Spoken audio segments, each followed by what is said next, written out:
जब भी aircraft carriers की बात आती है तो कुछ इस प्रकार की तस्वीरें दिमाग में आती हैं। पानी में चलती हुई एक एयर स्ट्रिप जहां से हवाई जहाज उतर सकता है और वहीं से उड़ सकता है, एयरक्राफ्ट कैरियर कहलाती है। यानी कि एक तरह से यह समझिए कि आप पानी में चलता हुआ एक रनवे लेकर उड़ रहे हो, मतलब चल रहे होते हैं। आपके हवाई जहाज जब भी रिफ्यूलिंग करना चाहें, हवाई जहाज पूरे टाइम हवा में ना उड़कर जमीन पर लैंड करना चाहें, तो समुंदर उन्हें एक जमीन उपलब्ध कराता है और यह जमीन चलती हुई जमीन होती है। तो विचार करिए, कहीं भी ले जाकर आप पानी में खड़ा कर दिए, वहीं से ही आप दुश्मन देश के ऊपर अटैक करने के लिए अपने एयरक्राफ्ट को उड़ा सकते हैं। इसलिए यह बहुत खास चीजें मानी जाती हैं। चीन ने हाल ही में अपने एक नए एयरक्राफ्ट कैरियर को समुंदर में उतारा है। तस्वीर आपके सामने है। यह तस्वीर समुंदर के अंदर खड़े हुए एयरक्राफ्ट कैरियर की है। जिसे जहां उतारा गया है उससे ज्यादा जरूरी यह है कि जिस क्षेत्र के लिए उतारा गया है, that is South China Sea and Indian Ocean. यहां पर चीन पहले से ही विवादों में है, जिसको लेकर हमने सेशंस किए हैं। पुराना सेशन भी देखें किस प्रकार से फिलीपींस के साथ इसका तनाव चल रहा है। इंडियन ओशियन चाइना के लिए बहुत मायने रखता है, क्योंकि उसका बड़ा ट्रेड इंडियन ओशन के थ्रू होकर रखता है। भारत हो या अमेरिका हो, ये दोनों ही चीन के लिए अपने आप में एक चुनौती हैं। ऐसी स्थिति में चाइना ने अपना थर्ड एयरक्राफ्ट कैरियर समुंदर में जैसे ही ट्रायल के लिए उतारा, जिसका नाम फ्यूजियान है, तो यह सुर्खी बन गया। आप आंसर के रूप में याद रख सकते हैं, इसका नाम फ्यूजियान है। आपसे सवाल पूछा जा रहा है, भारत का अपना इंडिजीनियस एयरक्राफ्ट कैरियर कौन सा है जो भारत ने खुद बनाया है? कमेंट बॉक्स में आप जवाब दे सकते हैं। बाकी चैनल पर नए हैं तो सब्सक्राइब कर लें। अब ये एयरक्राफ्ट कैरियर क्या होता है, थोड़ा सा इस पर और डिटेल में बात कर लेते हैं। देखिए, पानी का एक जहाज है। पानी का जहाज कुछ इस प्रकार से अपने साथ हवाई जहाजों को लेकर खड़ा हुआ है। आप यहां पर जो ये देख रहे हैं, ये रनवे जैसी संरचना आपको दिखाई दे रही है। यहां पर एक रनवे, दूसरा रनवे, तीसरा रनवे, यानी कि हवाई जहाज तीन तीन जगह से यहां से उड़ करके अटैक करने जा सकते हैं। ये सैन्य सामानों में जहां पर वेपन्स को भी साथ में ले जाने के लिए सक्षम होते हैं, ये एयरबेस की तरह से भी काम करते हैं, इसलिए इनकी महत्ता बहुत ज्यादा बढ़ जाती है। चीन का यह तीसरा युद्धपोत है और अब तक का सबसे ज्यादा वजनी है। इसका वजन 80,000 टन बताया गया है। चीन के अभी तक 3 ही युद्धपोत हैं। उनमें से पहले का नाम है लियोनिंग, दूसरे का नाम है शेंडोंग और तीसरे का नाम है फ्यूजियान। इसमें जो तकनीक यूज की गई है, और तीनों में सबसे ज्यादा वजनदार यही है, आप इसे यहां देख सकते हैं, और सबसे लंबा भी यही है। यानी कि एक प्रकार से क्षमताओं के आधार पर बात करें तो यह लेंथ में भी सबसे लंबा है, और इसमें कैटाबार तकनीक का उपयोग किया गया है। इसका मतलब यह हुआ कि हवाई जहाज को, अच्छा एक सिंपल सी बात ऐसे समझिए, जब किसी छोटे से क्षेत्र से कोई जहाज उड़ता है तो टेक्निकली कभी आपने देखा हो, यहां पर आप देख रहे हैं कि ये 316 मीटर लंबा है। और जब आप हवाई जहाज को टेक ऑफ और लैंडिंग करते हुए देखते हैं तो हवाई जहाज के लिए रनवे थोड़ा लंबा बनाया जाता है। यहां रनवे से तुलनात्मक रूप से यह जगह छोटी ही प्रतीत हो रही है। इतनी सी कम समय पर कैसे फ्लाइट्स लैंड और टेक ऑफ कर जाएंगी, ये चिंता का विषय है। मतलब अपन कई बार पढ़ते हैं कि बहुत से जो हवाई हादसे होते हैं उसके पीछे बताया जाता है कि हवाई हादसे इसलिए हुए क्योंकि रनवे बहुत छोटा था। अब इससे छोटा तो क्या ही होगा, 316 मीटर का रनवे, मतलब 316 मीटर तो लेंथ है इसकी, तो रनवे तो मुश्किल से इसका 200 मीटर के आसपास ही होगा। अब इतनी सी जगह में हवाई जहाज को उड़ने के लिए पहले स्पीड बनानी पड़ती है और तब जाके वो लिफ्ट लेता है। अब आप सोचिए कि इतने कम समय में उसको लिफ्ट लेना है, तो ये तो अपने आप में एक टेक्नोलॉजी की जरूरत होगी।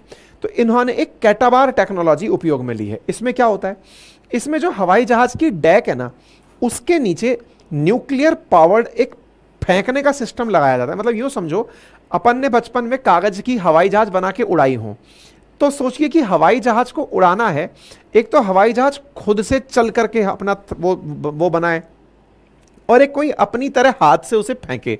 तो ऐसे युद्धपोत जो कैटाबार तकनीक से युक्त हैं, जो इसने बनाए हैं फ्यूजियान नाम से, ये क्या कर रहे हैं, ये हवाई जहाज को फेंकने के लिए नीचे व्हील लगा के रखते हैं और वो बहुत तेजी से शटल की तरह फेंकते हैं। मतलब पानी के अंदर एयरक्राफ्ट को डेक से फेंका जाता है कि ले जा, अब तू उड़ जा। अब ये तो उड़ाने में सहयोग हो गया कि चलो सर उड़ाने में तो समझ में आ गया, लेकिन उतरेगा तो फिर से रनवे छोटा है, फिर क्या करें। तो फिर इसको पकड़ने के लिए कैप्चर टेक्निक लगाई जाती है। कैप्चर टेक्निक मतलब जैसे ही वो लैंड करेगा, रस्सी डाल दी जाती है, और रस्सी पहले से मतलब इलास्टिक रस्सी टाइप से रखी जाती है जो व्हील को मतलब जहाज को पलटाती भी नहीं है और उसकी स्पीड को धीरे धीरे स्लो करती है। इस तकनीक को कैटाबार तकनीक में यूज किया जाता है, जो कि इन्होंने इसमें यूज किया है, ठीक है ना। तो इसके पास में जो फ्यूजियान है, ये अमेरिका के जो हवाई जहाज कैरियर हैं उनके समकक्ष है, और ये काफी उन्नत किस्म का माना जा रहा है। 2017 में इसका बनना शुरू हुआ था और 2024 में इसका टेस्ट ट्रायल होना शुरू हो गया है। तो मतलब आप ये पकड़ लीजिए 7-8 साल में इसने अपना काम करना शुरू कर दिया है। हालांकि 2022 में जल परीक्षण के लिए इसे उतारा गया था, युद्धपोत गतिविधियों के लिए भी इसको उतारा गया था, ठीक है। यहां पर ये काफी सारे फाइटर जेट्स तैनात करेंगे। HQ-10 short range surface to air missile system, 30 mm HPJ-11 auto cannon इसके ऊपर लगे होंगे। मतलब इसके ऊपर लगने को तो फाइटर जेट्स के साथ साथ, और फाइटर जेट्स में भी इनका जो सबसे उन्नत J-35 है वो भी इसके ऊपर तैनात किया जाएगा। ऐसे ही एयरक्राफ्ट कैरियर पर यूटिलिटी और ASW हेलीकॉप्टर्स भी तैनात होंगे। Z-20 मीडियम हेलीकॉप्टर्स भी इसके ऊपर तैनात किए जाएंगे। तो ये उन्नत किस्म के एयरक्राफ्ट कैरियर्स को ले जाने में सक्षम होगा, इस तरह से इसलिए बनाया गया। अब आप पूछेंगे इनका यूज क्या करेंगे, तो जैसा अभी थोड़े दिन पहले हमने बताया है कि भारत ने अपना पहला ब्रह्मोस एक्सपोर्ट किया था फिलीपींस को। तो फिलीपींस जैसी स्थितियां इसके साथ साउथ चाइना सी में बनी रहती हैं।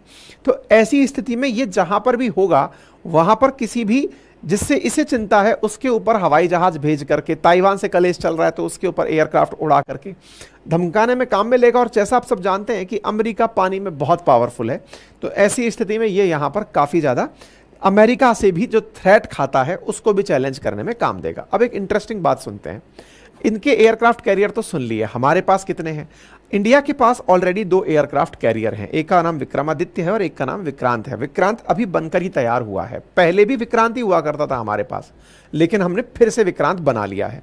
इंडिया के पास चीन से पहले एयरक्राफ्ट कैरियर आए थे, हमने ब्रिटेन वाले ही एयरक्राफ्ट कैरियर लिए थे। हालांकि इन लोगों ने भी ब्रिटेन से और रशिया से एयरक्राफ्ट लेकर खुद के बनाने सीखे हैं, लेकिन इनके तीनों की तीनों इनके अपने बनाए हुए हैं। हम लोगों ने विक्रमादित्य और विक्रांत अब लिए हैं, है ना। तो विक्रांत हमारा इंडिजिनियसली सेल्फ मेड आज का जो सबसे तैयार है वो है, ठीक है। इंडियन नेवी भी 3rd एयरक्राफ्ट कैरियर बनाने का निरंतर प्रयास कर रही है।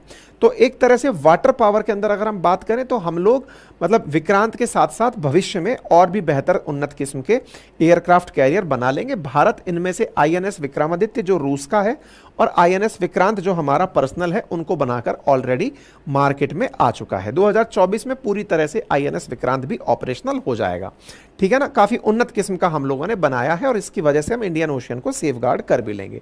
रही बात अमेरिका के साथ साथ, तो अब देखिए अमेरिका के साथ चीन की ताकत हमेशा कन्फ्लिक्ट करती ही रही है। अमेरिका ऑलरेडी 11 एयरक्राफ्ट कैरियर रखता है जो कि न्यूक्लियर पावर्ड हैं, यानी कि उनको चलाने के लिए साइलेंटली मतलब बहुत अच्छे से तो ऊर्जा उत्पादित करता है, बहुत फॉरवर्ड है अमेरिका। दुनिया में अगर हम विक्रांत को हटा दें और चीन के अभी वाले को काउंट कर लें, चीन 3 एयरक्राफ्ट कैरियर बना चुका है, अमेरिका 11 के साथ नंबर 1 पर खड़ा हुआ है। इसका मतलब ये समझिए कि दुनिया में जिसको भी सबसे ज्यादा पानी पर ताकत दिखानी होती है वो एयरक्राफ्ट कैरियर, डिस्ट्रॉयर, ऐसे विमानों, ऐसे मतलब जहाजों को बनाकर पानी में उतरता है। तो अमेरिका सबसे आगे फिलहाल के लिए चल रहा है, ठीक है ना। इसका सबसे बड़ा उद्देश्य क्या है? पानी के अंदर निगरानी करना। निगरानी कहां करेगा? तो पैसिफिक ओशियन जो अमेरिका की तरफ चीन को ले जाता है, साउथ चाइना सी जो कि अपने आसियान कंट्रीज के साथ, और तीसरा इंडियन ओशियन। इन्हीं जगह पर यह निश्चित ही इनका उपयोग करने वाला है। हालांकि पूरी तरह से अमेरिका अभी भी पानी पर राज करता है। दुनिया में जहां भी कोई अशांति होती है वहां अपना एयरक्राफ्ट टिका देता है। अभी ईरान के केस में भी अपना एयरक्राफ्ट कैरियर ले जाकर के तैनात कर दिया था। लेकिन हाँ, दुनिया में अपने ट्रेड को सुरक्षित करना है तो हर देश मार्ग में अपने एयरक्राफ्ट कैरियर्स को पहुंचा ही देता है। फिलहाल के लिए तो इतना ही है। बाकी आप इससे ज़्यादा अपडेट जानना चाहते हैं तो चैनल पर जुड़े रहिए, चैनल को सब्सक्राइब कर लीजिए। भविष्य में कोई और अपडेट आते हैं तो मैं आप तक पहुंचाता हूं।